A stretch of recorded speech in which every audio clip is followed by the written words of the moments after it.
Vaughn, and I am the Assistant Director of Graduate Student Affairs here at Northern. And we are really excited about today. Our office has put a lot of effort into the event today. So we're super excited to get you started. Before I move any further, in case you didn't notice, we do have a QR code for the program. So if you need to take a minute to scan that, go ahead and do so. That will be essentially like what the paper booklet is that you see going around as well, just in case you don't want to carry a booklet around all day.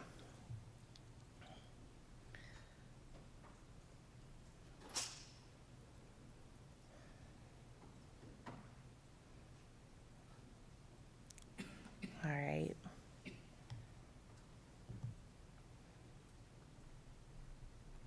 So today you're gonna, it's to acknowledge all of the student work that has went on throughout this academic year. You're gonna see a couple of little symbols next to people's names in the programs and next to their projects. The first one there, the N with the little leaf, means that they got an acknowledgement for builders of a culture of sustainability. So this was one of my main focuses this year, and when you see that, it means that's kind of what the project's centered around. And then also we have our first gen students, which is super exciting as well. So I'm not going to take up any of your time, much more of your time, because I know that we want to get started with our presenter, and we're kicking it off big this morning. I'm super excited to present Caden Natal. And Caden is a sociology and psychology student, and his mentor is Dr. Jan Kupak. And the name of his project is Shattering Stigma: Fostering Feelings, Understanding Continuing Bonds in Suicide Grief for Mental Health Advocacy. Thank you. You're welcome. And then you got it from here? Yeah, I think so. Here. Try to pull up the speaker notes real quick. Oh, yep. I apologize if I'm a bit, here, escape, sorry.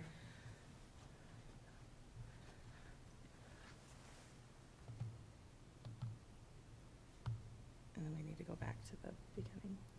Yep. Okay, I'm just gonna sit down and let him do it. He's the professional for it. I wouldn't consider myself a professional. Thank you. Appreciate it. Happy to. Thank you for the introduction. I'm Caden. Nice to have everyone here in attendance today. I'd like to thank everyone for giving up their time and attention to be in attendance for my presentation.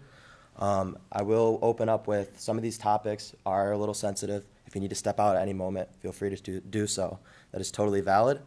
I'm going to be diving into understanding continuing bonds, which is a theory and concept, but in correlation to suicide grief, for some mental health advocacy. So I've broken down this presentation into like 3 main branches with some subcategories included. I'm going to start with an introduction and background. This is going to kind of set the stage for the rest of the discussion and presentation. I'm going to start with a brief introduction about like understanding suicide, continuing bonds theory, types of continuing bonds, and then that will dive into my article review and research, which I have found a lit review article. I'm going to go over that, discuss its importance and findings, and then we're going to have some further discussion and conclusion about breaking the stigma of suicide and suicide awareness, the impacts on survivors with suicide grief, any community support and engagements, and then concluding the presentations with open-ended Q&A.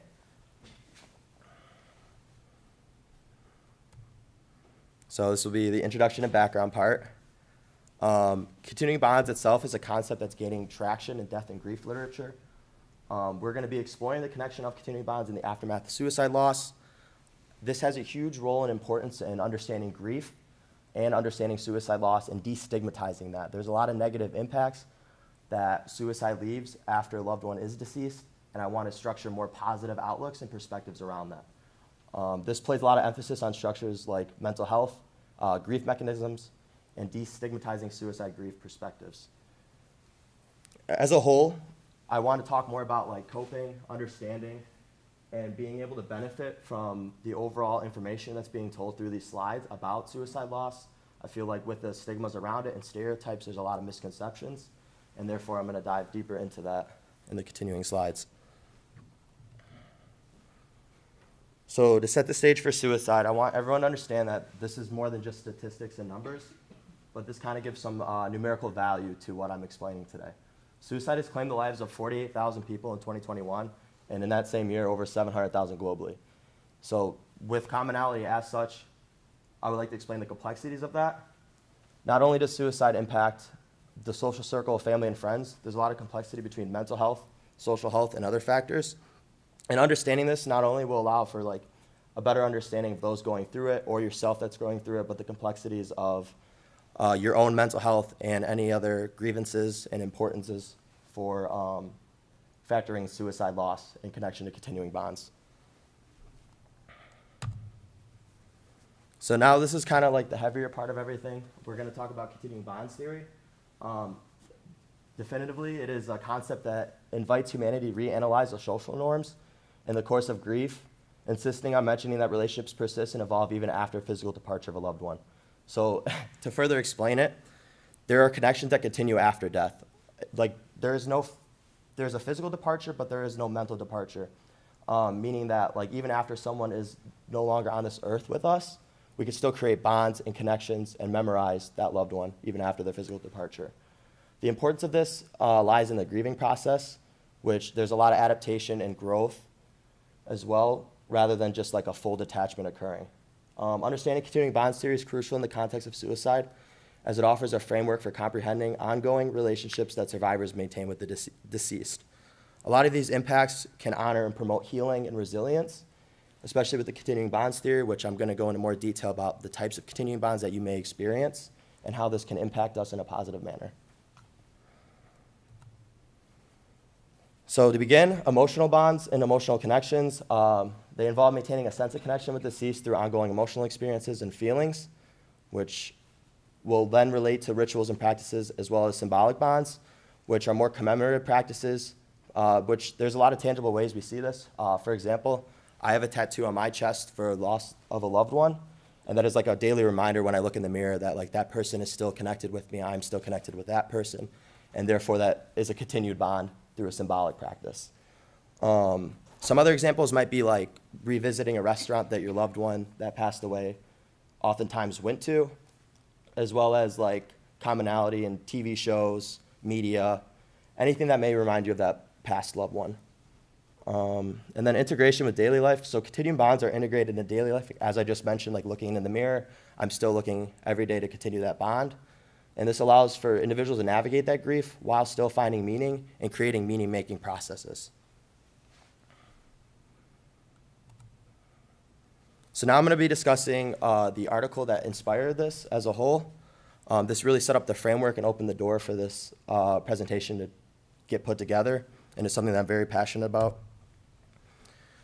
So the study conducted was continuing bonds after the loss of suicide, and it was a systematic review that contained 15 different studies, all of which had relation to positive and negative impacts and feelings that identified various manifestations of continuing bonds due to suicide loss. And there's a lot of factors that were mentioned in this study, from relationships with the deceased, the social expectations with that loved one, and the ability to find meaning after death and in death. Most participants, which is one of the biggest premises of today, had a positive experience, but there are longitudinal studies that are needed to understand how continuing bonds over time in relation to suicide loss can prove more importance.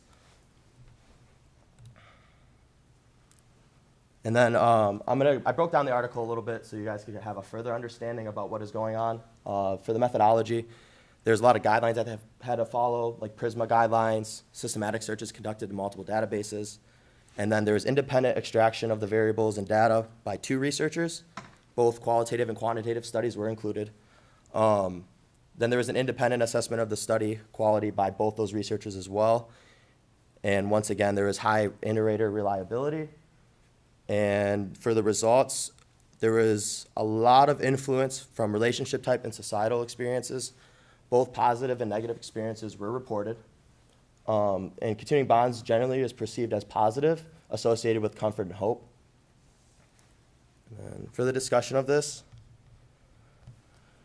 Participants who successfully engage in meaning-making bonds and continuing bonds have huge affects on positive impacts. So the positive versus negative influence show that negative experiences normally stem from factors like fading memories, while making meaning-making of those memories creates a more positive influence. So those that you remember more and revisit daily or have more memories, and like we talked about the types of continuing bonds, the more positive influence and impact you'll have after their decease. Some limitations and implications. It was very hard without a longitudinal study to get like data collected over time for this, as well as there's a lot of gender biases included.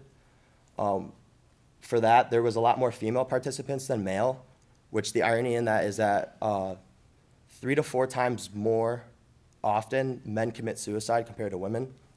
And also there was no other gender implications or sex implications for the LGBTQ plus groups. So I thought that was something that was a limitation in the study. And to conclude it, this is commonly experienced as positive, and a lot of influential factors are included, like social, cultural expectations, sex and gender, and meaning-making ability.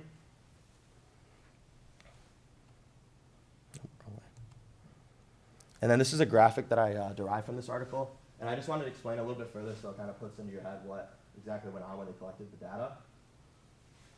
So they took a bunch of records that they collected of data, like data collection, and they processed it down based on title, what's excluded, what they're looking for, like eligibility, screening, all the above, and what they thought implied the most beneficial like data to them for this study, and they only kept 15 out of, I believe it was like 440 plus articles. So that shows you like they were looking for a very specific thing when they were studying this, and even with that, there's still limitations and expectations that were not met. Thank you. And then for further discussion. As a whole, I wanted this presentation to sort of break the stigma and raise awareness for suicide and promoting a better understanding that we can create a more supportive environment where individuals feel more empowered rather than fear of the stigma and judgment. The impact that suicide has on survivors, there's definitely a lot of guilt and feelings that others may grapple with. And I just wanted to say that like with this study being shown and a lot of information that's being put out forth, that this can be a positive thing as we create these memories and continue these bonds in a positive manner. And community support plays a crucial role in this healing journey. Being around family, friends, and loved ones that knew the person that is deceased can oftentimes help promote even more positive outcome. And in conclusion, understanding continuing bonds and suicide grief is essential for mental health advocacy, and understanding that these relationships that survivors maintain with the deceased not only validate, but promote more positive coping mechanisms, a healthier environment, and healthier outcomes for all. And then I would like to thank everyone that attended today, and this is open floor to any questions or anything like that.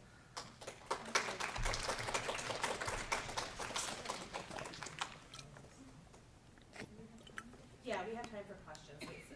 It's 10 minutes per presentation, and then I believe there's 5 minutes built in for questions as well. So we definitely have time for questions.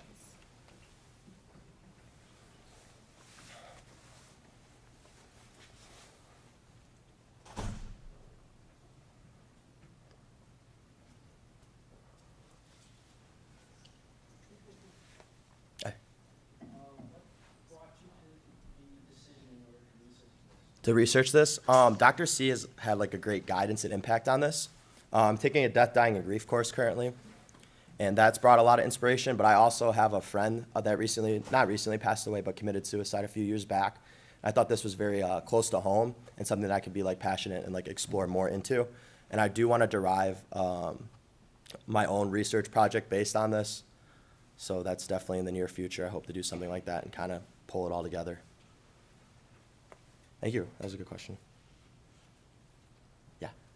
So as we're thinking about more questions, I still wonder, by the way, you did a great job, a very beautiful job, and about the continuing bonds. Mm-hmm.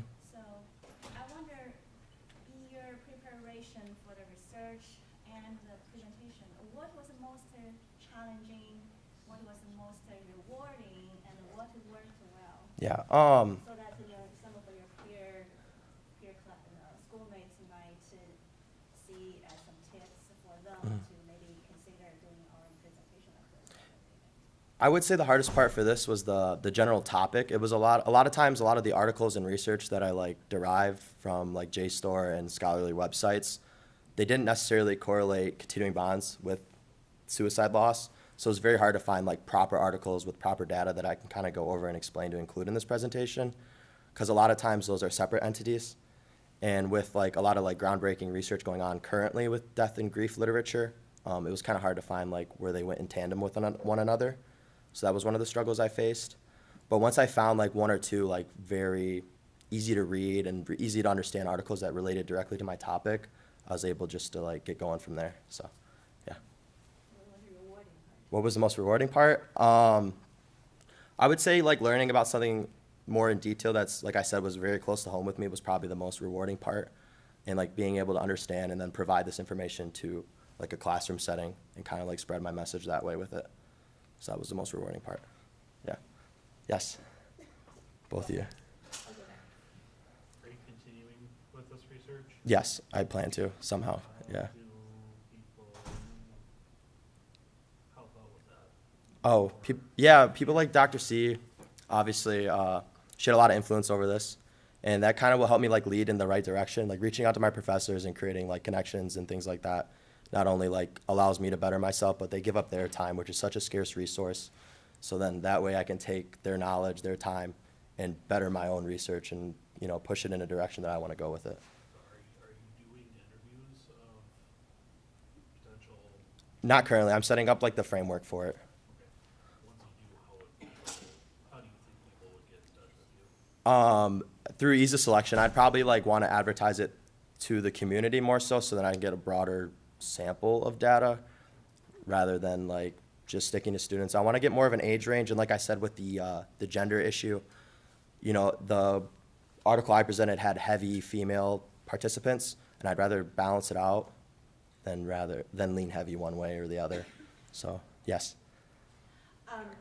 In the community in which I live, we've had, over the last few years, we've had several teenage suicides, unfortunately.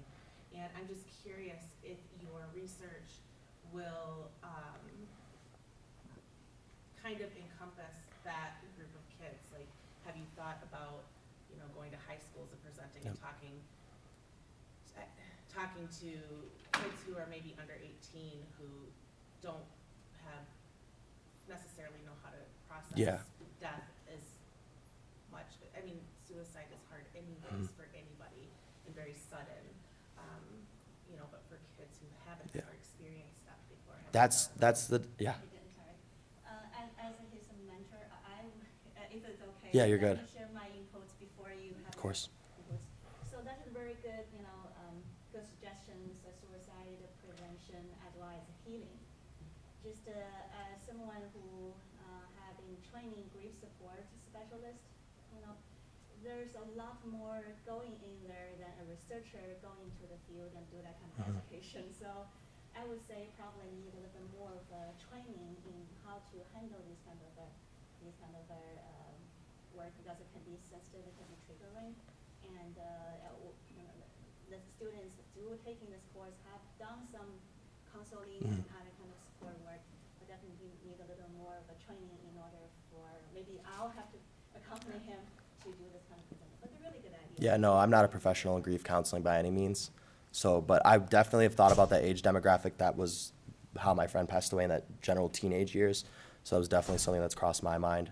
And as well as some of the statistics I collected, a lot of males 50 and up, that's like the heavier range of suicide loss. So that was another demographic that I wanted to include in that as well. I think we have time for one more question for you. Yes. So I've worked in suicide prevention for quite some time in Marquette County, and there are 2 suicide prevention groups in the county that would probably be very interested Yeah. in working with you as you go forward and do research. So Do you mind if I talk to you after this for contact information? Thank you. I'd appreciate that. Awesome. So I think that's it. Thank you, guys. I appreciate it.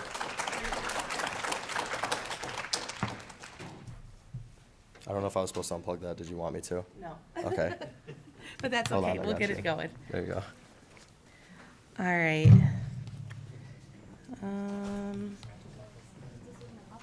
Yeah. What? Yeah.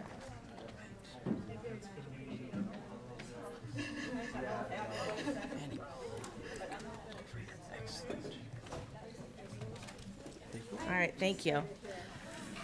All right, thank you, Kaden. We're going to just give a few minutes for people to be able to exit the room. We do have our next presenter coming up, so I'm going to, actually, I had a request, it just came in for our next presenter, who is Margaret Lynch. Margaret, Maggie, is that what you prefer? Hold on one moment, because I know you had wanted your professor to introduce you. That's all right. Are you sure? We didn't hear it back from you, so we didn't. It just came back. Okay, it just came back to me, so I apologize for that. Is Lauren presenting with you as well? It's just you today? Okay, because Lauren's on my list as well, so okay, perfect. I just wanted to make sure. So up next, we have Maggie Lynch, and her mentor is Dr. Robert Belton. And the name of her presentation is Molecular Modeling of Homophilic Interactions Between Recombinant Basogen Proteins. And I apologize if I got any of that wrong. I am not the expert in that area. So I'm going to go ahead and get your slideshow started. And did you have presentation? That's not what I wanted to do. Speaker notes at all? Did or you have no? speaker notes? I do on here. Excellent. Okay. Perfect. And then one other question. Do you plan on wandering around or are you gonna stay? I'll probably stay mostly here. Beautiful. Thank you so much. Okay, I'm gonna get my timer set up and then I should be good to go. All right. So thank you so much, everybody, for being here today. My name is Maggie Lynch, and I'm a senior biochemistry student here at NMU. And today I'm super excited to be presenting the findings of a project I did with myself, Lauren Dunn, under the advisement of Dr. Alexander Wilson and Dr. Robert Belton. So thank you all so much for being here, and let's get started talking about the molecular modeling of homophilic interactions between recombinant basogen proteins. So first, we're going to start off with a little bit of background. I'm going to explain what basogen is and why the orientation that it's in when it's binding is important. So basogen is a protein that's present in the cell membrane of all eukaryotes, and you can see that figure up there is an example of the different isoforms that are present in cells. The one I want you guys to be focused on is basogen 2, the second from the left. And that protein, those little horseshoe regions are what are called immunoglobulin fold domains, and they are what make this protein a member of the immunoglobulin superfamily. So those folds dictate how this protein is able to interact with other molecules at the surface of the cell. And it's really important that that's where basogen is located, because from there it can facilitate a bunch of different cell events such as adhesion, angiogenesis, invasion and migration, so cell movement, all of those processes listed up there. And that makes it a molecule of great interest to processes like cancer and embryo implantation, where disordered interactions of those types can be really disastrous. So basogen is involved in a process called signal transduction, which is how a cell takes external signals and makes them have internal effects by having molecules at the cell surface interact and make changes that will eventually result in changes in gene expression. And this very big figure is an example of a variety of interactions that basogen can participate in. But one of its very important functions is to be able to interact with itself in an act called dimerization. So two molecules of basogen can come together and bind to cause changes. And they can do it in a couple of different ways. Two molecules of basogen in the same cell membrane can come together to form a dimer as a cis interaction, or two molecules of basogen in different membranes can interact for a trans interaction. So to study this and understand a little bit more about why this interaction happens, we were able to use a protein that was developed in 2008 called recombinant basogen. And this version of the protein is just the extracellular portion of the protein, so it's not anchored into any membrane. And it was demonstrated to form dimers in solution in the original paper. So that means that if we have a little bit more information about it and use the help of some computers, we can actually understand more about why this dimerization interaction occurs. So the purpose of our experiments were twofold. First, we wanted to generate what is called a homology model of recombinant basogen. And second, we wanted to perform molecular docking using that model to simulate the dimerization interaction between two models of Basogen. So we did this in a couple of different ways, and I'm going to walk you through the methodology we used to obtain those goals. So first, we generated a homology model of recombinant Basogen using a program called TR-Rosetta and its primary amino acid sequence. So homology modeling is the practice of using a primary amino acid sequence, and what you can do is you can take that primary sequence and thread it through the 3D structure of another similar molecule to make a pretty accurate prediction about how the 3D spatial arrangement of that molecule might look. And TR-Rosetta is a program that did that for us, and it produced the molecule that you can see at the bottom of the slide there. The blue end is the N-terminus, the amino terminus, immunoglobulin fold domain, and the red is the carboxy terminus end. So TR-Rosetta did this using deep machine learning techniques for us, and the model that was generated had a TM score of 0.795, which is the program's way of saying that it thinks it did a pretty good job of predicting what this would look like in real life. So next, we took that model and visualized it in a program called PyMol, and we cut it into two parts. So this is kind of an example of what that type of model might look like, and that yellow region is called the linker region, and we made a cut there to separate the pink region and the blue region from one another so that we had the N-terminus immunoglobulin fold domain and the C-terminus domain. And what we were able to do then when we had our two respective halves of our model was we were able to test them against each other to see how much affinity they had for binding together. And that is exactly what we did next. So we ran our simulations in a program called AutoDocVina using those two separate folds, and it allowed us to perform molecular docking. This program is an open source software, and its function is to kind of measure and simulate how two molecules might fit together using computers. So we were able to upload parts of our homology model into the program, and it looked a lot like that. And we were able to run 3 different types of simulation to compare the N-terminus and N-terminus, how much affinity they had, the C-terminus and the C-terminus, and the N-terminus and the C-terminus. And for the purposes of this experimental run, we had to designate one molecule as the receptor. So one immunoglobulin fold was held entirely in place.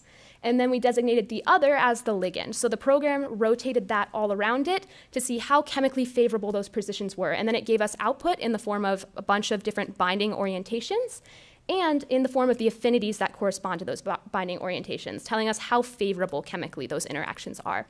And a strong binding affinity is considered to be anywhere between negative 5.4 to 11.08 kilocalories per mole.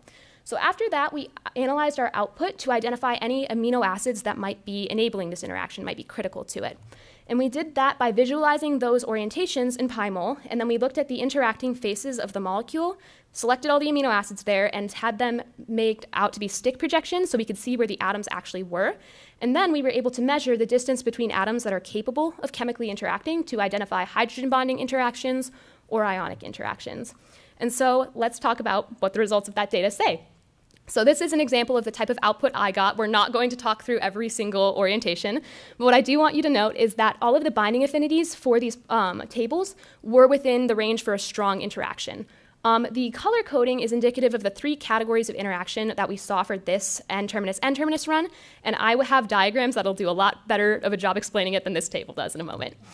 So for the N-terminus interaction, one main point that I want to make is that orange region was centered in all of those interactions. And those amino acids there, that says to us, these amino acids are probably very relevant to enabling the interaction. This was the results for the C-terminus interaction. And again, we have binding affinities that are all within that strong range. And we also had 5 different categories of interaction for these 9 outputs. And the region of this molecule that was interacting was the end that's closest to the linker region in pink right there. And so we decided that those amino acids likely do play a role in enabling this interaction.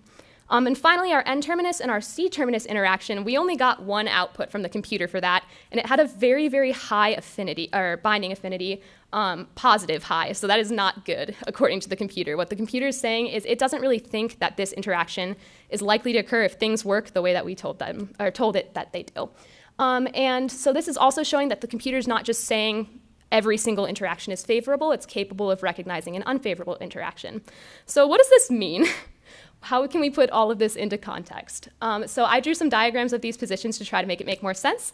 Those little squiggles on one side of the molecule are that orange region in the N-terminus that I showed you guys. That's that beta-pleated sheet, so those are the important amino acids.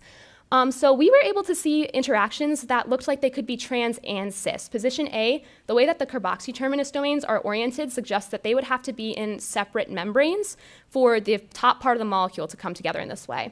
But B and C have their carboxy terminuses pointing downwards in the same direction, indicating that this could be a cis interaction. Two molecules of Basogen in the same membrane could participate in this type of interaction. And B and C are different in which face of the molecule is interacting, which is saying that there are two different ways that this molecule might be able to do this. So the C-terminus interaction had a lot more categories, but some of these categories, if we're just considering Basogen 2, or Basogen 2 can be ruled out. Because if you look at position 1, position 3, those N-terminus domains, if both parts of the molecule are supposed to come together, those N-terminus domains are pointed in the wrong direction. So the most reasonable interactions we got were positions 2, 5, 7, and 9, where there's some bending and contorting that has to happen, but based on the measurements we did, it did seem possible. And position 8, where the fronts of the molecules are coming together in a way that allows the amino terminus to potentially interact just like we saw on the last slide. So that was what we saw as the most reasonable position that we were given. So what all of this means in summary is the computer showed us that the binding affinities for homophilic interactions between the N-terminus and the N-terminus and the C-terminus and the C-terminus were favorable in silico. And we can do some work with that in experimental settings to confirm. It also suggested that the binding between the N and C-terminus domain was unfavorable. This is something that the computer doesn't think is likely to happen. We also saw that we got binding orientations that supported the idea of Basogen being able to bind both cis and trans, which does support previous research that's been done into this. And finally, we were able to identify some specific amino acid residues that might be important, and that is the thing that we were looking for that we can really work with. So this is a picture from that Belton paper, and that band with the dimer label, that is where you see Basogen running when it's dimerized. And what we can do is we can take those amino acids we identified as important, and we can mutate them, just that amino acid, in a molecule of recombinant Basogen, and then we can allow it to dimerize in solution and run it out on a gel. And if we don't see that band, a conclusion we might be able to draw is that that amino acid residue is critical to the interaction, and that is why Basogen binds in the orientation that it does. So that was the goal we were working towards. Thank you guys so much for being here for this discussion today. These are the people we'd like to acknowledge, thanks to both the biology and chemistry department and Harry J. McCaffrey for letting me use his computer. And I am happy to take any questions at this time, because I believe I am out of time. Thank you.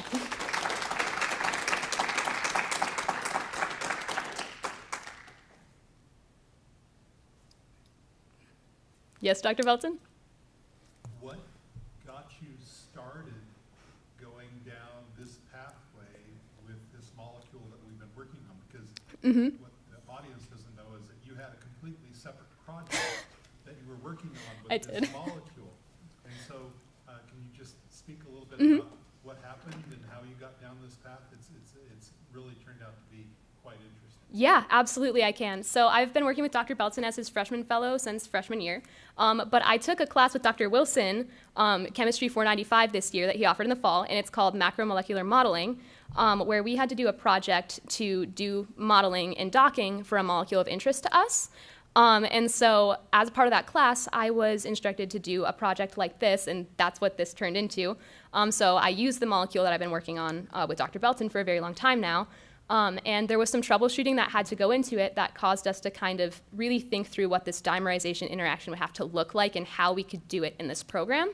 But it's turned out to be it's completely changed the way that I think about the protein that I've been working with you on for 4 years. So that class was absolutely instrumental to all of this and made for a great senior year project.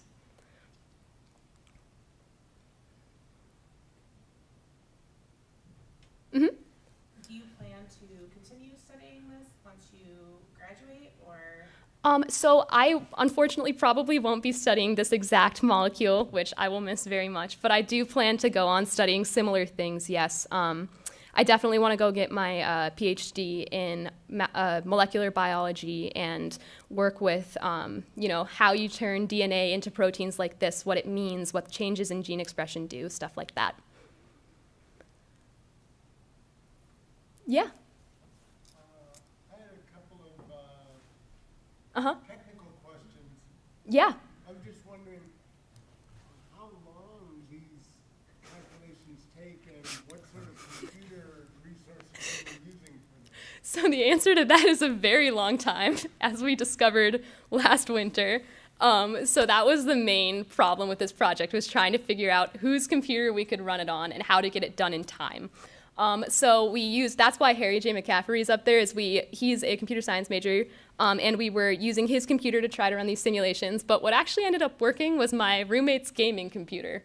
So I was running that on her computer, and the simulations, depending on the specifications I had to make to them, these took a couple of hours at least. The N-terminus calculations probably, I would say, took 8 or 9 hours for that run to be completed. So it was a pretty long time and very resource intensive for the computer.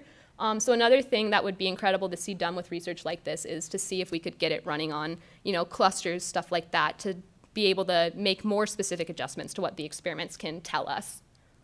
But yeah.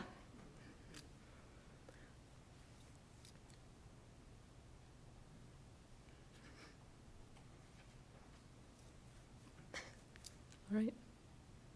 Thank you guys so much.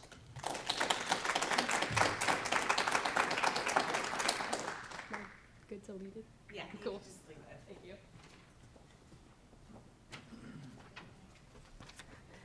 Maggie, thank you so much for that.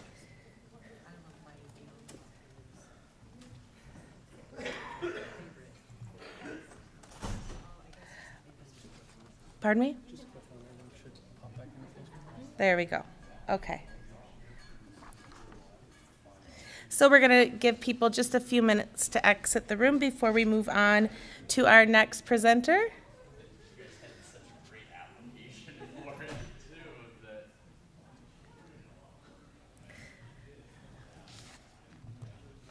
Our next presenter is Lindsay Locke. Am I pronouncing that correctly? Yes. Perfect. Who is Spanish and International Studies student. And their mentor is Dr. Timothy Compton. And the name of their presentation is Navigating Peru's Water Crisis. Do you need speaker notes? I do not. Okay. So I could just put the slideshow up? Yes. Perfect. There we go. Okay. Hello, my name is Lindsay Locke. As she said, I am a Spanish and International Studies double major, and my mentor is Dr. Compton, and I'm here to present about navigating Peru's water crisis. So I'll be discussing why I chose Peru, the causes for the water crisis, the impact that it's had on the people, and current efforts to address the issue. Why Peru? So last summer, I studied abroad in Cusco. I pointed it out here on the map. And when I arrived, I realized that the family I was living with would lose access to running water as early as 6 p.m. And that was in the more wealthy areas of the city. And then one of my teachers told me that a lot of the houses in the mountains had no access to running water. And so I realized that it was an issue, and I wanted to learn more about it. For the causes, the first one I'll be discussing is the El Nino climate pattern. It's a climate pattern that happens irregularly every 2 to 7 years. And the biggest effect that it has on Peru is that it impacts global weather patterns. So it causes extremes. And it's also another impact is that it causes abnormal warming of surface waters, which impacts the weather a lot in Peru. Another one is climate change. Due to the geographical diversity of Peru, climate change is a big issue. And Peru depends a lot on natural resources. So climate change can cause a lot of environmental hazards for the country. Monopolization of water in Peru is another big issue. 87.7% of all water in Peru is allocated to the agricultural industry, leaving only 9.9% of water for citizens. Agriculture is a big part of their economics. However, it sometimes leaves the citizens of Peru with not enough water. So also there's inadequate infrastructure for the water systems in Peru. There was a World Bank report in 2019 that evaluated drought in Peru, and it concluded that the country's current strategies to manage drought using dams, reservoirs, and then storage underneath some of the cities, it's going to be inadequate completely by the year of 2030, which just contributes more to the need of awareness and action for the water crisis. So the mining industry, it actually only accounts for 1.5% of the water in Peru, but it leaves over 10 million Peruvians in danger due to risks of heavy metal contamination in the waters. And that's mostly because 56% of mining projects in Peru are done near river sources, so it contaminates all of the water that then flows throughout the country. Also, there's not a lot of laws, or the laws aren't very followed by mining companies. So they are able to put waste into the grass and things that the livestock then eats. And so the livestock eats the contaminated grass, and it is then contaminated the meat, so it gets into the systems of Peruvians that way as well. Now I'll be talking about the impacts that the water crisis has had on the people. So the agricultural industry is huge, like I said, in Peru. In Puno specifically, it's the largest sector for agricultural production, even though it is a small city. I pointed it out here on the map where it is. And just in Puno in 2023, they lost 42,000 acres of crops. And so you can imagine across the whole country, that impact was huge because there was a lot of other crops lost. And 40% of Peruvians live in rural areas that solely rely on agriculture as their source of income. Lake Titicaca is the world's highest navigable lake. And the winter heat wave last year caused the lake to drop 80 centimeters. So Peru also holds 68% of the world's tropical glaciers. I know it doesn't look tropical, but that's what the name of it is. This photo here shows some glacial loss. The photo on the left is from 2003, and then the photo on the right is from 2018. So it is even a little outdated now. So as you can imagine, there's been a lot more glacial melt since 2018, but 56% of the tropical glaciers in Peru have been lost in the last 6 decades alone. Food insecurity is the most impactful issue that I've seen on the Peruvian people. 50% of Peruvians struggle with food insecurity, making it one of the highest rates of food insecurity in all of Latin America. And 16.6 million Peruvians lack adequate nutrition. Another impact is the dengue fever, which is it's characterized by it's a mosquito disease, and the mosquitoes that thrive with dengue fever, they are mostly due to an abundance of standing water due to erratic rainfall. So the El Nino climate pattern not only causes droughts, but it also causes flooding in the north of Peru.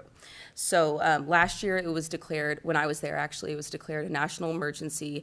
A lot of doctors were called to the north of Peru because this was the world record for the cases in Peru, with 172,000 cases and 287 deaths. So it was pretty impactful for the people there. Some efforts to address the ancestral techniques. So one, a small province right outside of Cusco where I was studying, the Muñapata residents, they are working with a couple organizations that are trying to incorporate ancestral techniques with sowing and harvesting of water, where they will capture rainwater and then infiltrate it back into the soil, and that prevents water runoff loss. So they're able to save more of the water, and it recharges aquifers and replenishes natural water sources. Cusco, where I studied abroad, was once the capital of the Incan Empire. So there's a lot of ancient architecture that, or like for the water sources that we can kind of repair and then use now. The World Food Program partnered with the Peruvian government to reduce food insecurity and malnutrition, and they're training authorities in adaptability with how to, how to better their nutrition with all Peruvians across the country. The government mandated a law recently called Mecanismos de Retribución por Servicios Ecosistémicos, and it's now a law that requires the water companies to use a percentage of their customers' bill to rebuilding some of the natural infrastructure in Peru. So a lot of the Incan systems and things like that. In conclusion, there's obviously, we need a lot of urgency with this situation of taking action for the government of Peru. And I believe that a percentage of these water companies need to be, a larger percentage needs to be invested into sustainable water infrastructure and prioritizing bettering the environment, creating more laws for the mining industry, maybe shifting those away from the water sources, things like that. Here's my works cited. It's obviously very small, so if you would like a copy of my works cited, I have my contact information right here. Thank you.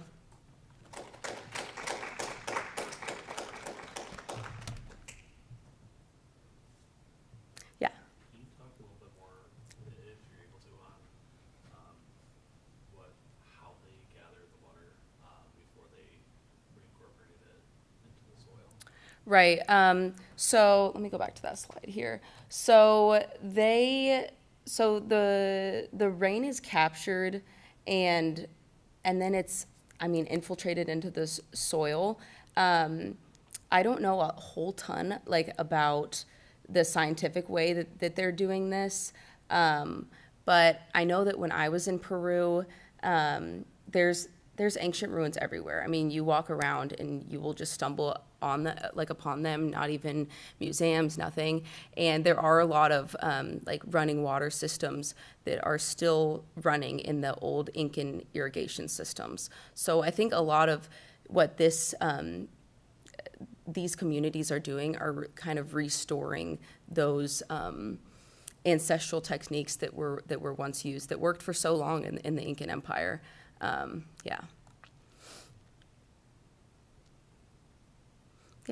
Do you have plans to go back and help out with the efforts, or,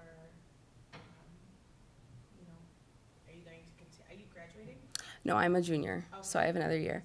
I would love to go back and work on, helping with this cause if I get the opportunity to.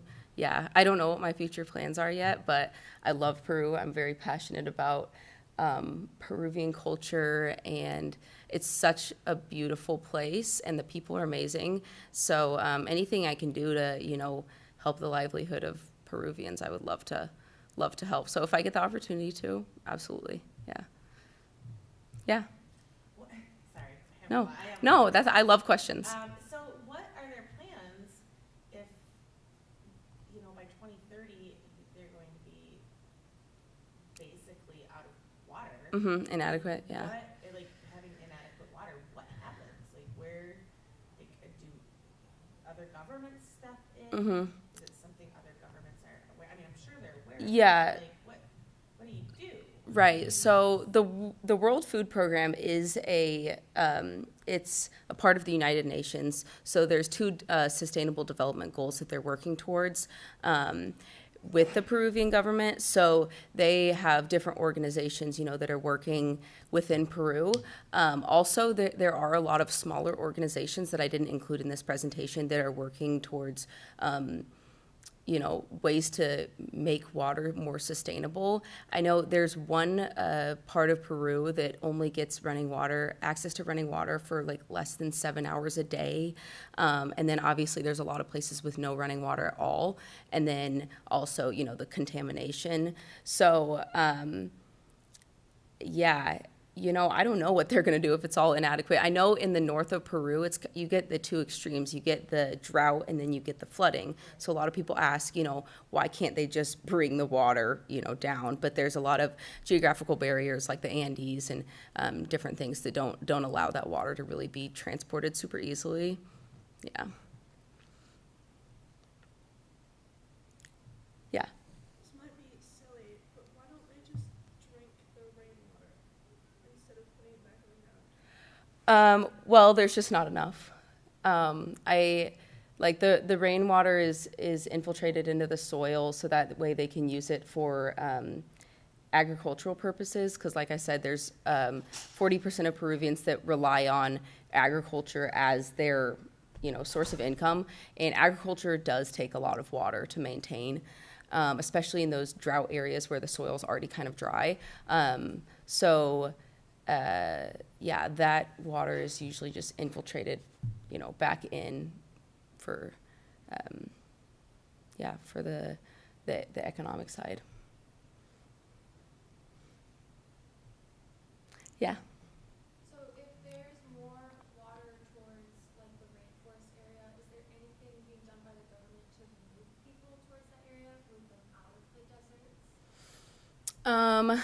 So I don't know what the government's doing to, you know, move those populations, but I know in the north of Peru, it's a lot less populated and there's a lot less resources. So you see a lot of people living in poverty and living in areas that aren't clean, which is why the dengue virus has, you know, been an epidemic. The standing water and then people drinking the unclean water and different things like that, and then the mosquitoes, you know, carrying the disease, create a lot of issues. And so the quality of life is not always, you know, the same, I guess, in the north of Peru, depending on where you go. I mean, you're going to find good places everywhere. But also there's not a ton of resources. You know, the capital is Lima. It's on the coast. And so sometimes for other employment opportunities, different things like that, people will, you know, try to gravitate more towards bigger cities. Okay. Yes. Thank you.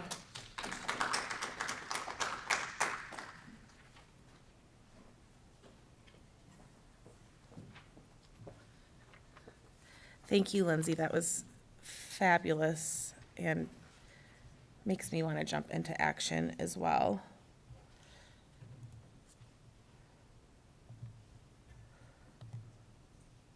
Okay, so we're going to keep things moving along here.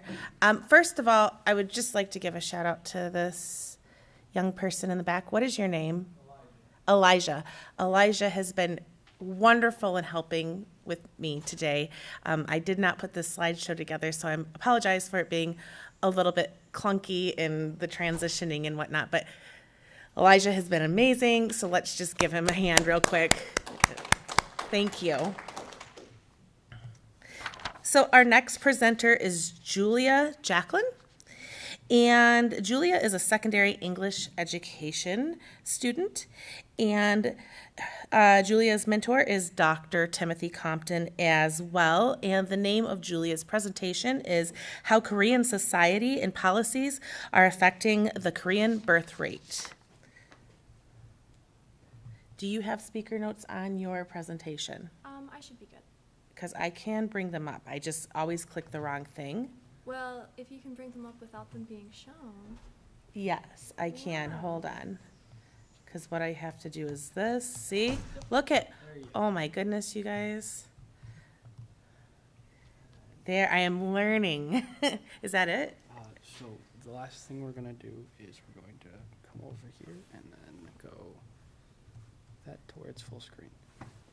Do you plan on wandering at all or no? No, I'm good. Do we need to go back? Sorry. You're good. There you Thank you. Yeah. Thank you. I almost had it. Hi.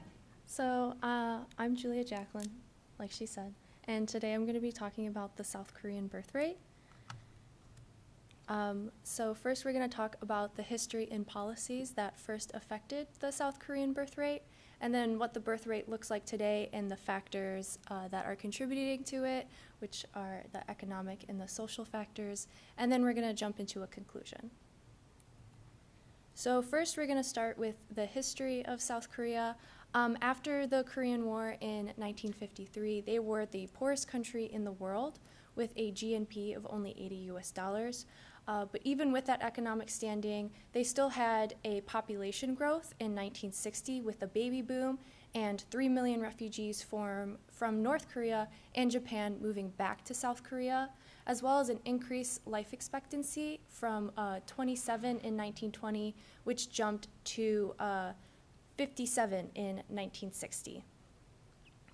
Also, with the economic growth and the population growth, the government was really struggling with what they wanted to do to help stabilize the population, but also increase their economic standing. So a solution that they came up with was the 1960 Population Suppression Act, which helped and greatly encouraged South Korean women to get abortions and sterilization. And it's estimated that during 1960 and 1990, when the act was initiated, that 5.6 women had abortions per woman per year, which we can see how drastically that affected their birth rates with the graph on the left. The graph starts in 1950 and then jumps with their population increase in 1960, and then has a pretty drastic and steady increase until about 1985, 1990, when the Population Suppression Act ended. And then we can see that the effect that it had on their economy with the graph on the right, with their GDP raising ever since 1970 to 2018. It is important to note, though, that South Korea was under a military dictatorship of this time, so a lot of their economic growth, while the population decline contributed to it, it also had a big factor in forced labor, so it's not the main factor for their economic growth. But even with their military dictatorship, they still had an amazing economic rise. Their GDP today is 1.8 trillion. Their life expectancy is now 83, but we still see remnants of their Population Suppression Act, with their birth rate being 0.75 per woman now, which is the lowest rate in the world, and it's been that way for about 5 years now. And it's expected for their population to continue to drop from 52 million to 30 million in the next 30 years. And we can see that with the graph on the right. All the red lines are predictions of where their population could go from 2020 to 21,000. And it's never really increasing, it keeps decreasing. So why is this? Why, even after the Population Suppression Act ended in 1990, is their population still declining? A lot of this has coming from the military dictatorship with a cultural mindset that arose, and that mindset is to work and always keep working. We can see with the graph here that in 2018, South Korea was the second longest annual hours worked in the whole world, and today they work about 52 hours a week, with the possibility of 64 to 69 hours in overtime, and that is more likely than the 52. Overtime is very encouraged. So this leaves little room for maternity leave and paternity leave. Mothers only get 20 days for maternity leave, and fathers only get 10. And the only thing protected by law for maternity leave is maternity leave. Laws do not protect fathers, and it does not protect mothers when they are going through their pregnancy. And so there's that risk of job security, which leaves a lot of South Koreans very worried for their jobs, as they should be, because there is also a housing crisis going on in Seoul right now. Of the 52 million people that live in South Korea, over half the population live in Seoul alone. So there's just too many people and not enough houses. For their rent for a single person is $87 a month, and then for their cost of living for a single person, it is $1,060, and that is including like just food, transportation, and utilities, nothing like personal or fun. And then for rent for a family of 3 is $2,700 a month. And then for just the cost of living, it is $3,857 for a family of 3. And it's important to note that South Koreans for a month only make $3,000. So even if you and your spouse had a combined income, it still wouldn't be enough to support a child because of the housing and the regular cost of living is too expensive if you're going to live as a family of 3 rather than just a single person in an apartment.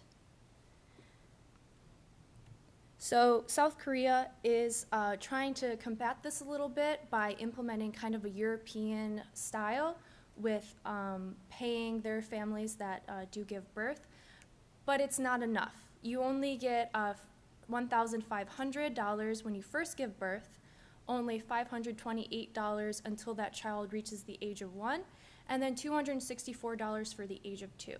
Whereas in the European systems, depending on which country you go to, you could get monthly stipends to the age of 18 or 22 for each child.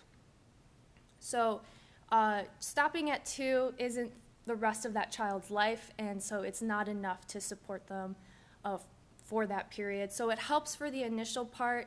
It's still not a lot of money because housing and life is so expensive right now. It's still not enough, but it's something, but there could be more. So for my conclusion, for South Korea to fix their birth rate, which is a really drastic and important thing right now, they should really take on the European system. The work less would help reset their cultural mindset so they would have the time and the ability to have and support a family, while also having the financial support from the government to be able to feel like they would be able to support their family even though they didn't work as much. Because right now, South Koreans' #1 priority in life is for them to just work, to get a good job, and be able to afford housing on their own, because that right now is even questionable. So here are my sources, and thank you.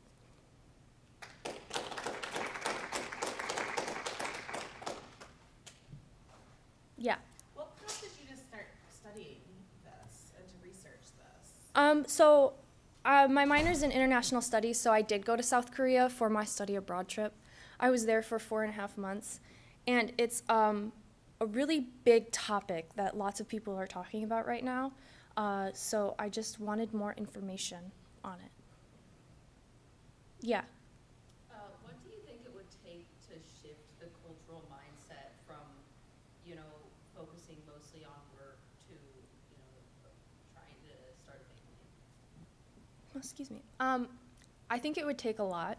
A lot of East Asian countries have this mindset of working hard, like in Japan and China. So they would kind of be the outliers. But I think it would really take more of a push from the government to advertise and advocate, kind of like what they did with the Population Suppression Act. Kind of do the opposite this time. Really get someone in there that everyone really likes, and then kind of promote this shift from working less, if that makes sense. Yeah. How did the economics of any proposed support relate? Shifting to the European model, the productivity numbers you showed, Mm-hmm. European workers are per hour work more productive. Yeah. And also, how does taxation rate affect that as well? Right, so productivity and taxation. So you're asking, how are Europeans able to work less, be more productive, and with taxes?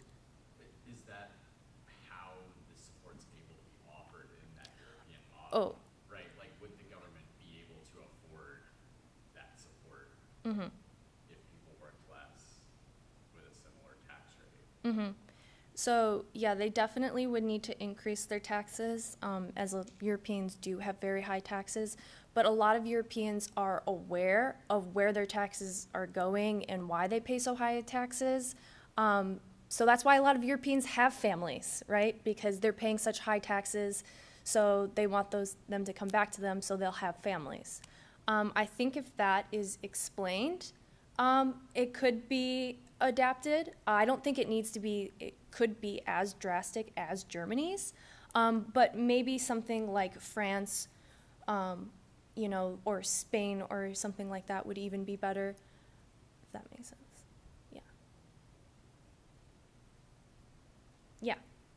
This might be a little bit out of the scope of this Very good. study, but I've been hearing stuff about like the 4B movement and Mhm. things like that impacting the birth rate of that country. Do you think there is government policy that can be put in place to improve people's mindsets, stray away from that? 'Cause I've heard that that's having a big impact now. Yeah, so there are other factors that are going with the birth rate, and one of them is the 4B movement, and also the K-pop culture that's going on right now.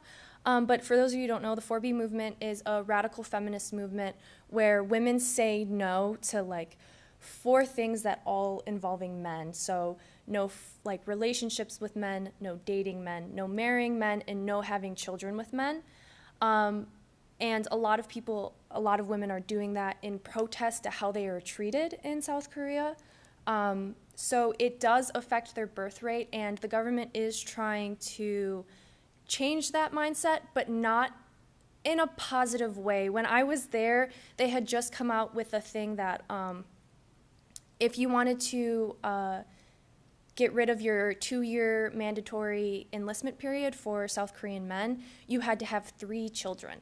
So it's kind of like forcing them to get with women and have children so they can avoid this 2-year enlistment period. So definitely not the positive direction that this movement, this 4B movement, was trying to come with, kind of the complete opposite.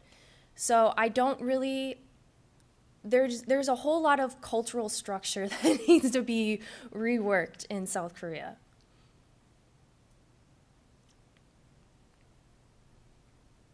Okay, thank you.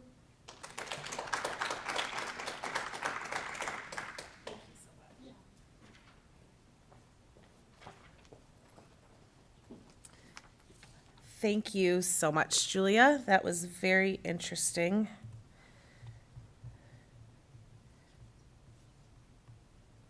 All right.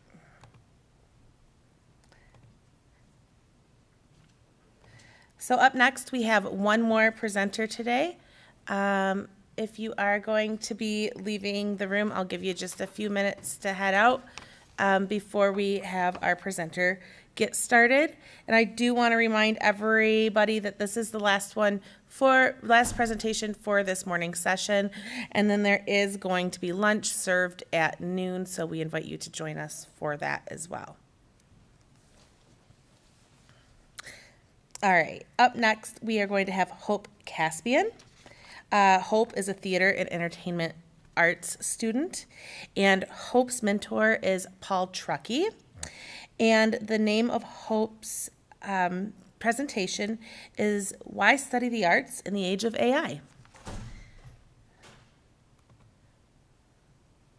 Do you need your slide notes? Are you sure? Yes. Okay. Thank you. You're welcome. So that's good. Do you plan on wandering at all? I would love to be able to wander. Yeah, I got this. Do we have like a clicker for the thingy, or? I don't know if we have a clicker. I don't have a clicker. I don't know if I'm Okay. I don't know if I'll be able to move without like something to Yeah, move the so- slide, so maybe not. Okay. But thank you, I appreciate it. Yeah, happy to.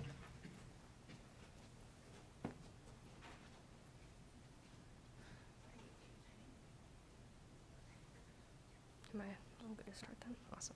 And then just the space bar then to switch over. Awesome. Okay. Hi, I'm Hope Cassidy, and this is my presentation on why study art in the age of AI. So, why?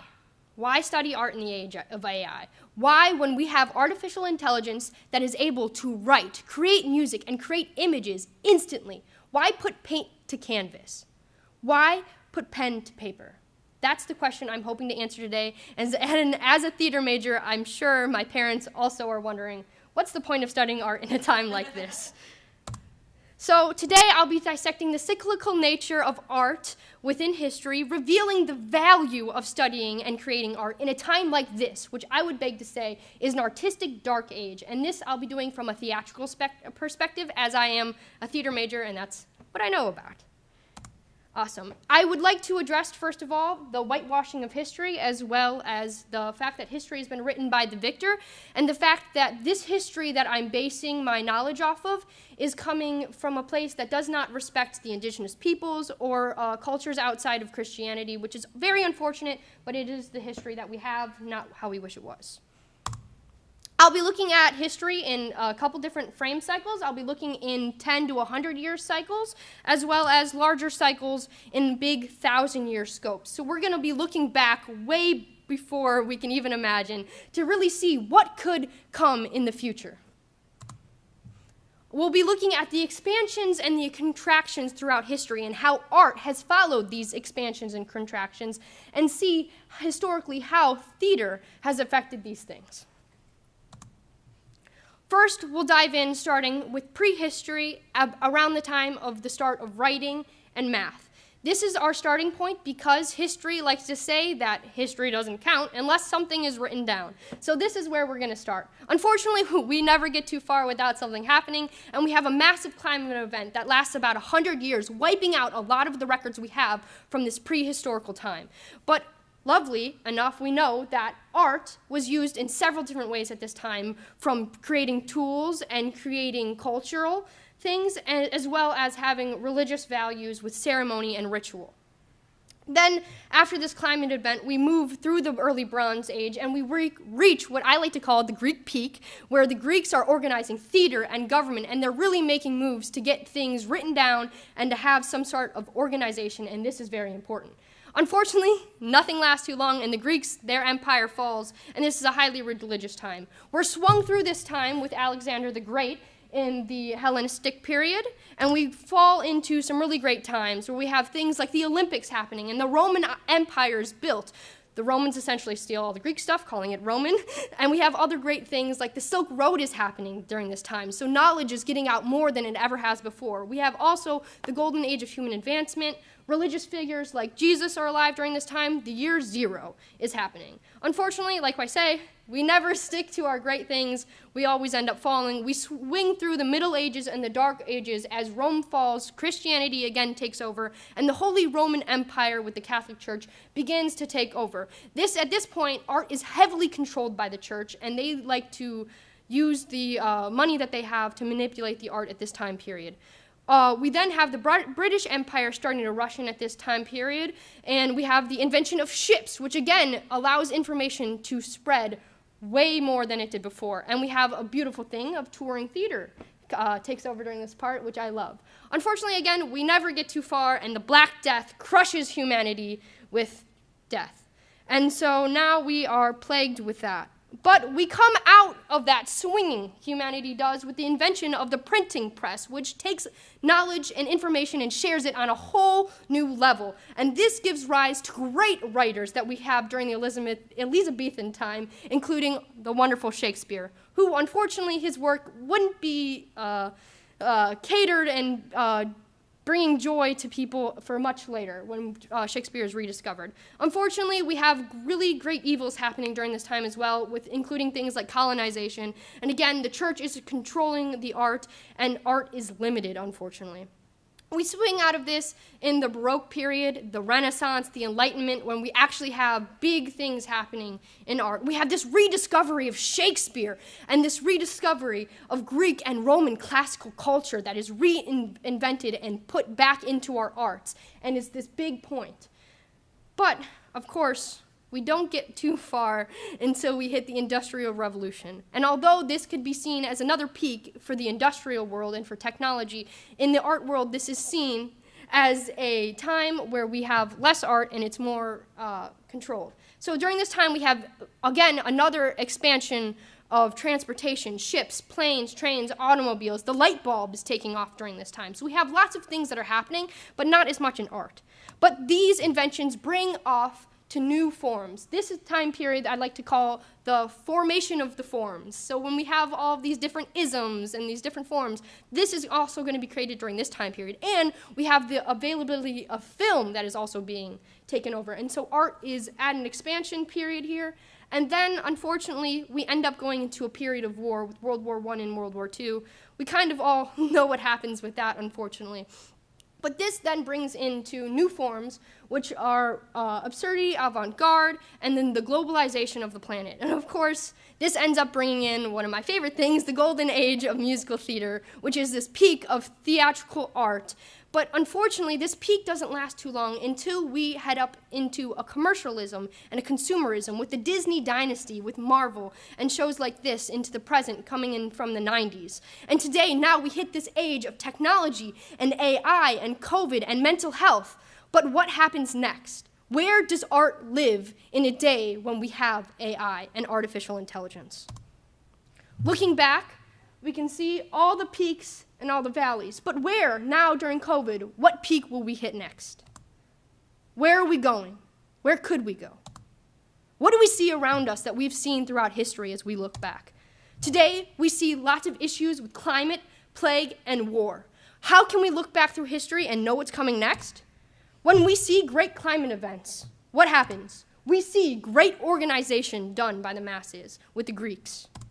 When we've seen death and plague, what follows these things? Shakespeare, one of the greatest writers of all time, following this horrible tragedy. After World War I and World War II, when the world is yet again met with such tragedy, where do we go? To the golden age of theatrical art. So, as we look around and see these things today, based on history, what will we see moving forward? I argue to say that this time period, when we look back in 100-frame format with 1,000 years, you'll be able to see that this time period is condensed into one massive constriction of history. And as we go through this constriction of art being pressurized by the profits of our labor, we then see these tragedies of war, climate, and other things are bringing us into a humanitarian and artistic boom. And so this expansion, we can be the next face of people who lead this expansion. We can be the first apples that fall off the tree to start this mode of change. So why study art in the age of AI? Because when history looks back on today, when they say and they see when there was a war, when there was a plague, when Palestine was being destroyed, what art are we creating? What history are we creating through the moments that we're doing? So why create art in this age of AI? Because when history looks back on us, they'll see our preservation for being able to create in a world that is not built for us to create, in a world that doesn't want us to create original thought. We are here to show the world of tomorrow that even in times like this, we can still do these great things. Thank you. Sources. Is there? Yes? So each upswing after tragic events tended to have a general theme. Do you have any inkling what the general theme might be on this next upswing? We have definitely seen already through shows with like Dear Evan Hansen and it's Kimberly Acapono, I believe. It's like mental health focused shows. There's also like Dancing with Ohio right now is on Broadway. And these shows are focused on mental health and that kind of thing. And I see that is like a current trend that we're noticing right now. But I think that we are going to I think we're in a dark age of artistic everything. And that's why it's so important to create art, like original pieces, not AI, because people are more focused on what they can do with technology. And I think over the next 20 years, we're going to see a transition from people really putting their efforts into technology and going back to paper and pen and choosing not to use technology and choosing to have these authentic human experiences first before having that screen. And I think that's what we're going to see. Yes?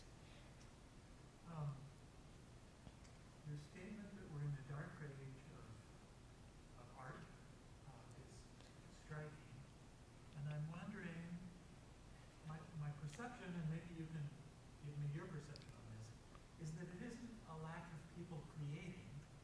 I think it's a lack of people paying attention and lack of institutional support for an infrastructure that makes it available to the masses. I don't know if you have thoughts on that. Yeah, I definitely agree in some sense that we are now in a time period where more people are pursuing art than ever, but that art isn't getting out to the masses the way we'd like. Even though we have wonderful apps like TikTok and social media that are able to share these things, we still have this boundary of consumerism and profit. And I believe that that, in my personal opinion, is what is preventing us from making this second move forward where everybody can do art. I think back to like when they have basket weaving, and the art of making a basket itself was an art, whereas now you just go to Target and pick up whatever you want, and that tool is less of seen as an art and more of just an item that you have.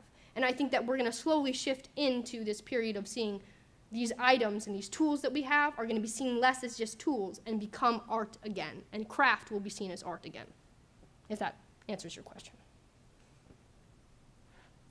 Yes? So traditionally throughout history, art was for people who could afford it, and I feel like also kind of today, like personally I couldn't afford to go see a play on Broadway. Like how do you think that affects why we're experiencing that today? Because technically we do have more money than the people of past history, but how is it that art is still only for the rich? Yes, of course. That is something that I've been very much thinking about a lot, and I think that ties into this man's question with the fact that the consumerism and the commercialism that we're in this age nowadays. If you think of like shows like Hamilton, for example, these shows that are able to get a large budget to be able to do the things that they do, and you see, I guess from my perspective, what I've seen is that the shows that do the best, the things that end up in front of us, are the things that people have already put money behind. And so getting to a place in the art world where you can make that change, to get to the point where you can have your ideas out there, it's the consumerism and profit that is preventing that. And right now, that's why I think it was,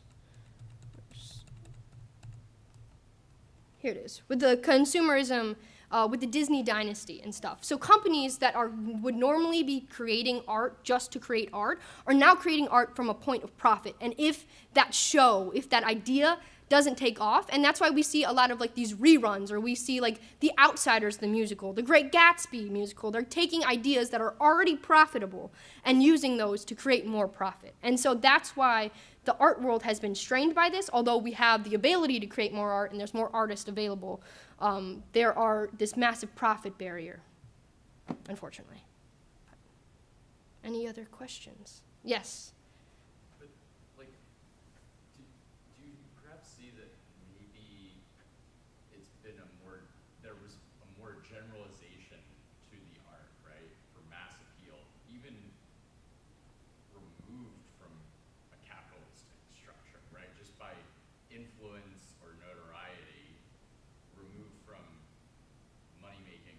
And is it possible that we're seeing like a fragmentation of culture where there's maybe less value, or the society's less value, placing less value on a common culture, right? So take the example of the golden age of musical theater. Maybe society, either through coercive means or through a common goal, accepted a more common culture. I guess I'm having trouble understanding your question. Maybe, I don't know if I have a question there now. I think I understand what you're trying to say, is that I'm putting a lot of emphasis on the consumerism and the profit aspect of this. And there's a lot of the cultural aspect of the fact that we have so many artists now, and that you don't have like the church paying for artists to be trained, and now you have the average person can just go on YouTube and learn how to draw, and it's not the same as going through these steps of going through higher education. And so art itself is not the same. So you have more artists, but the quality of art itself has not maintained. Is that what we're along the lines? That's kind of yes. what I'm saying. And I totally get that. So that is one of the massive problems that we've seen in the art world, is that in order to get to that level where your art is being able to seen, you have to have a certain number of talent. And with social media has like leveled the field for some people, but that has also created a null in art itself, as in once you level the playing field, the quality of art itself has gone down. And that is why, part of the reason why I would beg to say that we're in an artistic dark age, because the quality of art has gone down because of the consumerism. If that answers your question. Is there any other questions, comments, partakes? Or? Awesome. Thank you very much. I appreciate your time. Hope you enjoyed it. Thank you.